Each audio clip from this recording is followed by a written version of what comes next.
வணக்கம் சார், இனிய புத்தாண்டு நல்வாழ்த்துக்கள், தை திருநாள் நல்வாழ்த்துக்கள். ஸோ உங்களை இந்த பொங்கல் செலிப்ரேஷன்ஸாக பேட்டி எடுக்கலான்னு பிஏடி கம்யூனிட்டி ரேடியோலன்னு வந்திருக்கோம். ஸோ முதல் கேள்வி சார், நீங்கள் சின்ன வயசுலேருந்து இன்னைக்கு வரைக்கும் பார்த்த பொங்கல் கொண்டாட்டத்தை பற்றி என்ன நினைக்கிறீங்க?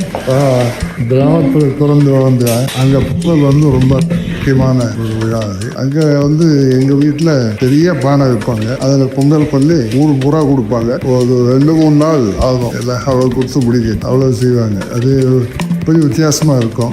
நகரங்களில் வேறு மாதிரி இருக்குது. பொங்கல் அந்த அளவுக்கு முக்கியத்துவம் கிடையாது. கிராமத்தில் தான் அதுக்கு முக்கியத்துவம். அது காரணம் வந்து உழவுத்துறையின் சம்பந்தம். பொங்கல் வந்து உழவர்களுக்கும் அதனுடைய பயன்படுற காளைகளுக்கு, அதாவது அவங்க 2 பேருக்கும் நன்றி சொல்கிற மாதிரி தான் அந்த பொங்கல் என்பது. அதனால் கிராமத்தில் தான் அதுக்கு முக்கியத்துவம். நகர்ப்புறங்களுக்கு அந்த அளவுக்கு இல்லை, ஆனால் நகர்ப்புறத்திலே கொண்டாடுறோம். நான் இப்போ நகர்ப்புறத்துக்கு வந்தாலும் கிராமத்துக்கு போயிட்டு வருவோம். பொங்கல் அன்றைக்கே போவோம், எங்கள் ஊருக்கு போவோம், போய் எல்லாம் பார்த்துட்டு வருவோம். இப்போ நமக்கு விஐடியை பொறுத்தவரையும் இது 40வது ஆண்டு. அதனால் ஒரு புது பொங்கல், இது முக்கியமான ஒரு பொங்கலாக போச்சு நமக்கு. இந்த பொங்கல் வந்து இன்னைக்கு தான் அவங்க கொண்டாடணும், பொங்கல் விழா கொண்டாடணும். நிறைய மாணவர்கள் கலந்துக்கினாங்க. இப்போ 7-8 பேருக்கு மேலே கலந்துட்டாங்க. ரொம்ப மகிழ்ச்சியாக இருந்துச்சு. ஸோ இந்த பொங்கல் திருநாள் கொண்டாட்டங்கள் சமுதாயத்துக்கு எவ்வளவு முக்கியம்னு நினைக்கிறீங்க சார்? தமிழர்களுக்கு இருக்கிற முக்கியமான விழா பொங்கல் விழா தான். அது தமிழர் திருவிழாவும் சொல்லுவோம், பொங்கல் திருநாள்னு சொல்றோம். அதுவும் முக்கியமாக உழவர்களுக்காக எடுக்கப்படுகிற விழா. உழவர்கள் உழவுக்கு உறுதுணையாக இருக்கிற காளைகள்.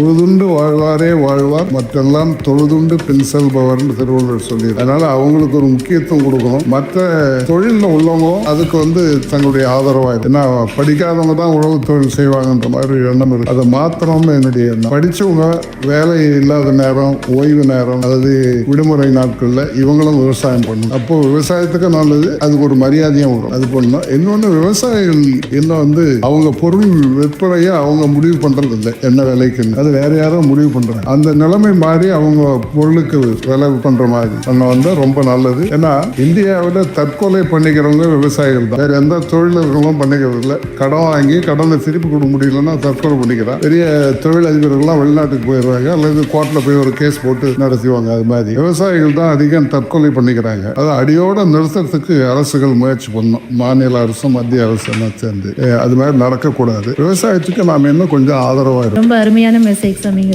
இந்த 3வது கேள்வி, பிஇடில நம்ம மாணவர்கள், ப்ரொஃபசர்ஸ் எல்லா மாநிலத்திலிருந்தும் சேர்ந்து வந்து உலகம் ஃபுல்லா இருக்கிற எல்லா ஸ்டூடெண்ட்ஸும் இங்க வந்து படிக்கிறாங்க. எல்லாரும் சேர்ந்து இந்த பொங்கல், இது உங்களுக்கு எவ்வளவு மகிழ்ச்சியா இருக்கு? இதை பத்தி என்ன நினைக்கிறீங்க? நான் இங்க தமிழர்கள் கொஞ்சம் அதிகம் வந்தாலும் மற்ற மாநிலத்தை சேர்ந்தவர்கள், மற்ற மொழி பேசுறவங்களும் பொங்கல் விழா வந்து பாக்குறாங்க. இது ஒரு அவங்களுக்கு ஒரு வாய், தமிழர்களை பற்றியும் தமிழனுடைய பண்பாடு நாகரிகத்தை பற்றி தெரிஞ்சுக்கிறது ஒரு வாய்ப்பு. இன்னைக்கு அதுவும் நம்ம துறை வச்சிருக்கோம், உழவுத்துறை. அவங்க வந்து தனியா ஒரு ஏற்பாடு பண்ணியிருந்தாங்க.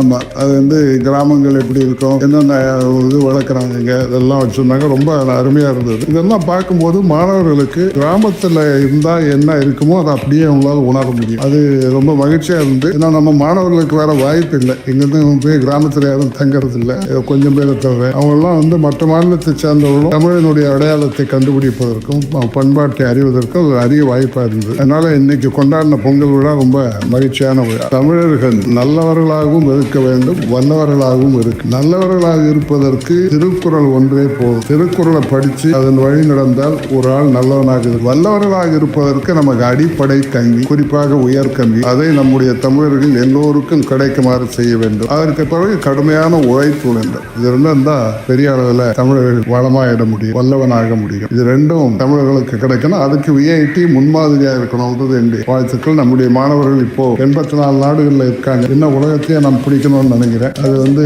ஆசிரியர்கள், மாணவர்கள் 2 பேரும் சேர்ந்தா நிச்சயமா பண்ணிட முடியும். அனைவருக்கும் என்னுடைய பொங்கல் வாழ்த்து. நிறைவா சார், விஐடி பண்பலை 90.8 நேயர்களுக்கு உங்களுடைய பொங்கல் திருநாள் நல்வாழ்த்துக்கள். மீண்டும் வணக்கம்.